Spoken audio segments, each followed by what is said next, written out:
11. Vamos ler o que a palavra de Deus tem para nós. Hebreus 11. E hoje vai ser só um versículo, que é o versículo 30. Hebreus 11, versículo 30.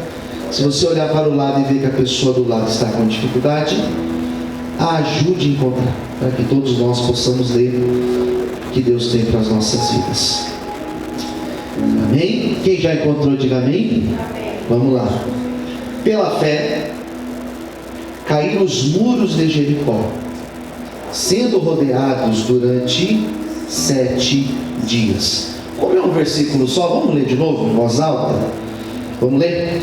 Pela fé, caíram os muros de Jericó, sendo rodeados durante 7 dias. Feche os olhos. Senhor, fale conosco nesta noite. Libera esta palavra, Senhor, aos nossos corações. Estamos aqui sedentos, prontos, Pai, para sermos ministrados em nome de Jesus. Amém. Vamos aplaudir Jesus bem forte. Glória a Deus. Bem forte as palmas. Glória a Deus. Queridos, tem sido uma bênção falar aos domingos dos chamados heróis da fé. O autor aos Hebreus conhecia as histórias do povo de Israel, e ele trouxe os principais personagens da história de Israel, desde os primeiros. Falamos de Abel, Enoque, falamos de Noé, depois falamos de Abraão, Isaac, Jacó, José, falamos de Moisés, falamos de Sara também, depois nós falamos de Moisés. E Moisés, que foi o último personagem que eu ministrei dos heróis da fé, Moisés foi um ícone. Moisés, ele não foi um homem comum. De todos os personagens que são citados na galeria chamada Heróis da Fé, Moisés tem lugar especial. Não é simplesmente, quando nós falamos Moisés, nós não estamos falando apenas de um personagem. Moisés carrega sobre ele uma representação. Basta você lembrar da passagem chamada passagem da transfiguração.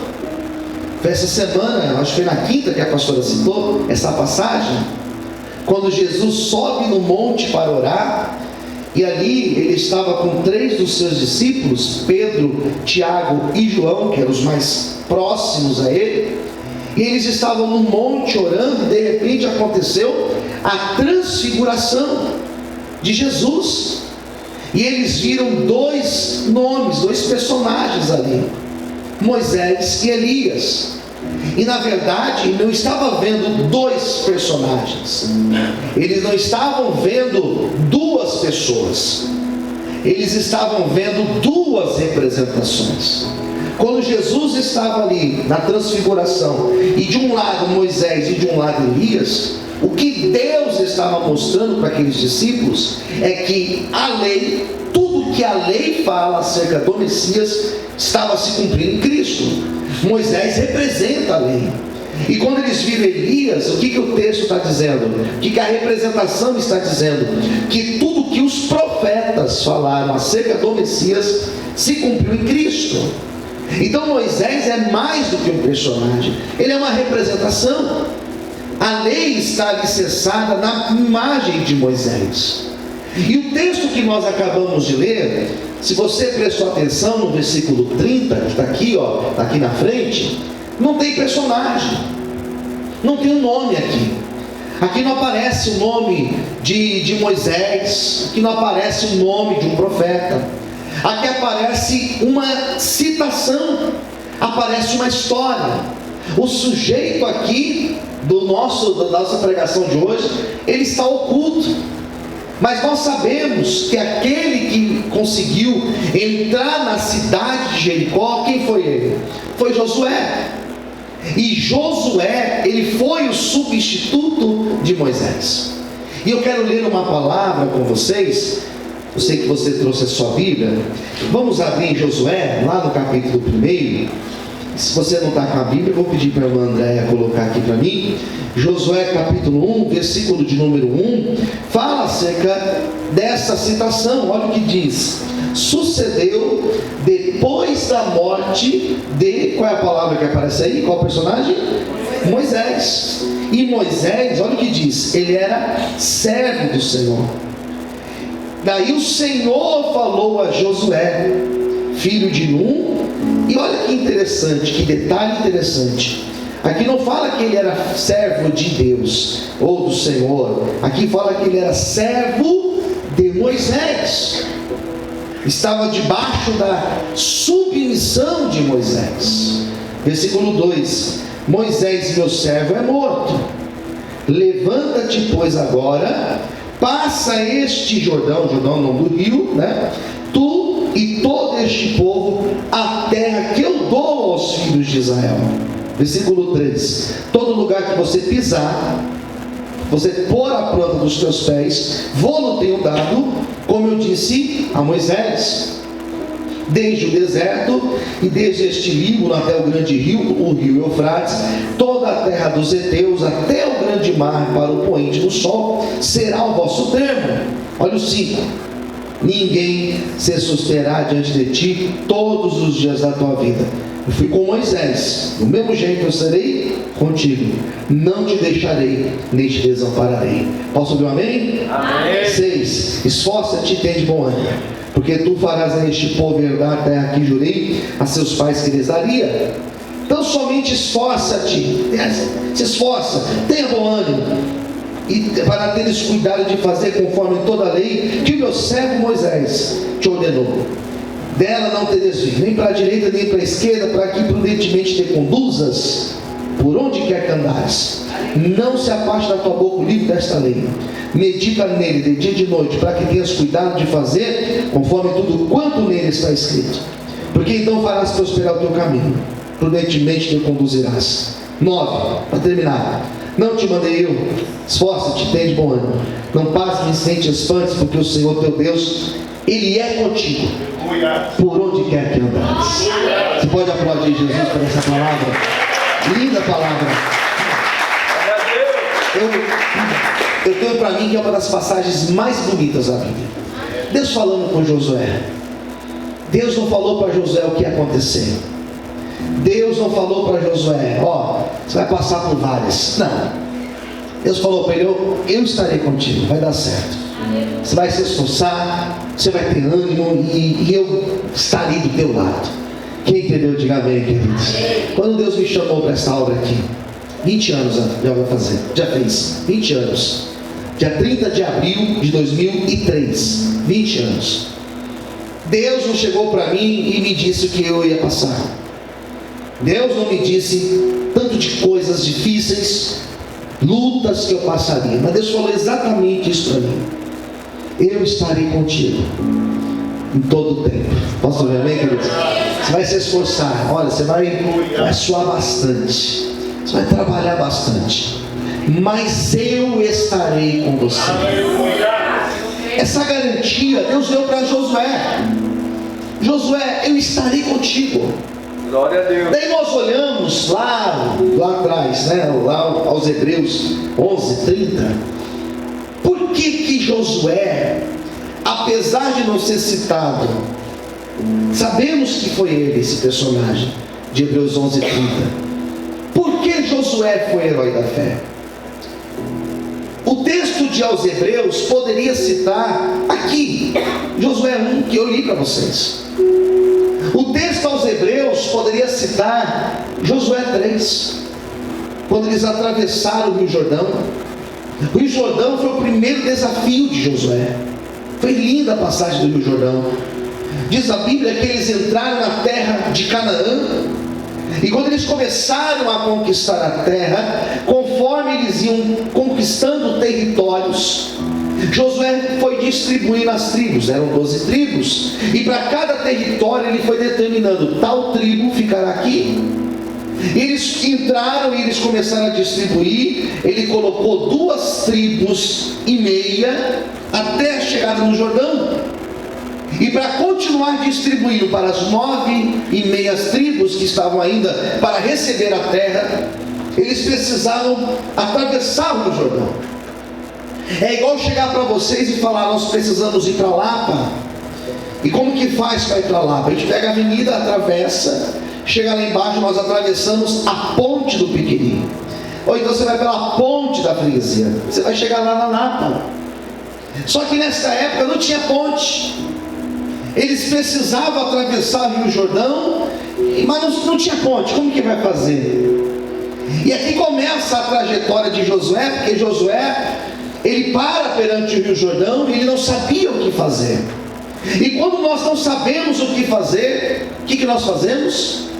Nós oramos. Posso ouvir um amém, queridos? Oramos, buscamos uma direção. Ele então começa a orar.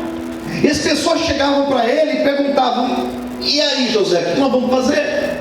E diz a Bíblia que eles oraram um dia. E depois de um dia de oração, eles estavam ali perto na frente do Jordão, oraram um dia. Depois que eles oraram, disseram: Josué, e agora? O que nós vamos fazer? E Josué falou: eu não sei o que nós vamos fazer. Vamos continuar orando, Deus vai fazer alguma coisa. Daí o segundo dia eles oraram de novo. E depois do segundo dia de oração, perguntaram para Josué: Josué, e aí? O que nós vamos fazer? E Josué falou: eu não sei, Deus não falou nada comigo, Deus não me direcionou. Irmãos, tem momentos que Deus fica em silêncio na nossa vida. Só que nesses momentos, não tenha dúvida, Deus está trabalhando aqui, no nosso coração. Posso ver amém, queridos? 3 dias depois, ele estava orando. Daí veio a estratégia, veio a direção de Deus. E Deus falou para ele: Josué, santificai-vos hoje, porque amanhã eu farei maravilhas no meio de vocês. Vocês vão chegar lá no Jordão, vocês vão pegar 4 levitas, vão pegar a arca da aliança, vão manter a distância de 1000 côvados da arca, e quando os levitas colocarem os pés nas águas do Jordão, o rio Jordão vai abrir. Do mesmo jeito que eu abri o Mar Vermelho, eu vou abrir o rio Jordão na tua vida. Diz a Bíblia que eles santificaram, oraram, jejuaram, eles colocaram vestes de saco, sacrificaram perante o Senhor. E no outro dia, quando os levitas colocaram os pés nas águas do Jordão, diz a minha Bíblia, a tua Bíblia, que Deus abriu o rio Jordão, queridos. Deixa eu falar uma palavra de Deus para a tua vida. Deus também vai te dar uma estratégia. Pastor, não sei o que eu faço com meu filho. Deus vai te dar uma estratégia. Pastor, não sei o que eu faço na minha vida sentimental, financeira. Deus vai te dar uma estratégia. Continue orando e a estratégia de Deus, ela virá para a tua vida, em nome de Jesus. Aleluia. Maravilhoso. Mas o autor de aos Hebreus, vamos falar de novo, irmã André, para mim. O autor de aos Hebreus 11:30, ele não contou isso. Não foi esse ponto fundamental. Não foi esse ponto, gente, que chamou a atenção do autor aos Hebreus. Aqui não fala do Jordão, aqui fala de Jericó. E Jericó foi o segundo desafio. As cidades antigas, elas eram construídas, já expliquei isso aqui, elas eram construídas de 2 formas. Eles construíam as suas cidades geralmente nas montanhas. E toda vez que eu falo isso, eu sempre lembro do Rio de Janeiro. As comunidades do Rio de Janeiro, as favelas, que são chamadas de comunidades, elas ficam nos morros. E lá no topo do morro fica o que manda. E ele está lá, ele está, numa certa forma, ele está numa zona de conforto. Porque para a polícia chegar lá em cima, tem que atravessar o morro todo. Daí só vai subir se tiver de caveirão. Não é assim no Rio? Porque lá em cima é um lugar fortificado. Então as cidades antigas, elas eram feitas estrategicamente em morros. E quando elas não eram feitas nos morros, nas montanhas, eles faziam nas cidades baixas. Jericó é uma cidade muito baixa, é uma das cidades mais baixas do mundo. Jericó, ela foi cercada de muralhas. Então ao invés dela estar em cima, ela estava embaixo, mas ela tinha muro. É igual Jerusalém. Você vai em Jerusalém, a cidade antiga, ela é cercada de muro, tem as portas, você só entra pelas portas. Da mesma forma era em Jericó. Jericó é uma cidade baixa, cercada de muros. Só que não era um muro, já expliquei isso, não era um muro como nós levantamos hoje. Eram muros de pedras, e eram muros da largura desta igreja aqui. Era essa a largura. Existiam casas em cima do muro. Então não era uma cidade pequena, fechada, ou melhor, uma cidade que dava para se entrar. Era fechada. E quando eles chegaram em Jericó, e Deus falou que daria aquela cidade, os homens perguntaram: Josué, o que nós vamos fazer? Porque não dá para entrar lá. Lá tem um exército lá dentro. Olha o tamanho da porta, olha o tamanho do muro, olha o tamanho do problema, da dificuldade que nós temos. E Deus falou que ia dar aquela cidade. Não era para eles rodear e ir embora. Deus daria aquela cidade. Quem entendeu, diga amém. Só que Deus deu estratégia.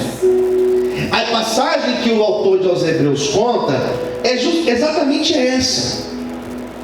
Deus daria aquela bênção para eles em 7 dias. Olha que palavra profética. Fala para o seu irmão do lado: em 7 dias Deus vai mandar bênção na tua vida. Eu creio. Você crê que vai ser uma semana de bênção? Quem crê, diga amém. Eu creio. Você pode dar uma glória a Deus? Você pode exaltar o Senhor por isso? Eu creio. Deu prazo aqui. Vai ser uma semana de bênção. Deus falou assim: vai ser essa semana. Glória a Deus. Daí qual foi a estratégia? E aí tem a passagem de Hebreus. Você vai rodear a cidade uma vez por dia, 7 dias, 7 voltas, uma volta em cada dia. Mas no último dia vai ser um sacrifício maior. Já parou para pensar que quando a bênção está chegando, parece que a luta fica maior, queridos? Quem já percebeu isso? Diga amém. Não é percepção apenas, é realidade. Não é eu acho, não, é uma realidade. Vocês vão rodear 6 dias, uma volta por dia. No 7º, no último dia, o sacrifício vai ser maior. Vocês darão 7 voltas na cidade. E depois, a vitória vai ser de vocês. Pronto, foi estratégia. O autor de Hebreus contou isso, falou que usou a vitória para eles. Por que ele é herói da fé, pastor? Porque eles foram rodear a cidade. E primeira coisa que Deus falou para eles: vocês farão isso em silêncio. Em silêncio. Vocês não vão rodear a cidade conversando. Vocês não vão rodear a cidade contando piada um pro outro. Vocês não vão rodear a cidade cantando, pegando pandeiro e tocando. Não. Vocês farão isso em silêncio. E Deus ministrou no meu coração uma palavra muito forte sobre isso. Glória a Deus. Aleluia. Hoje cedo, quando eu ministrava essa palavra, Deus falou comigo que muitas vitórias nós alcançaremos, não é falando, Glória a Deus, mas é em silêncio. Posso ouvir amém, queridos? Quando você se cala, Deus fala por você. Quando você se cala, Deus te justifica. Quando você se cala, por exemplo, perante uma afronta, Deus te honra, porque Deus, Ele fala quando nós nos calamos.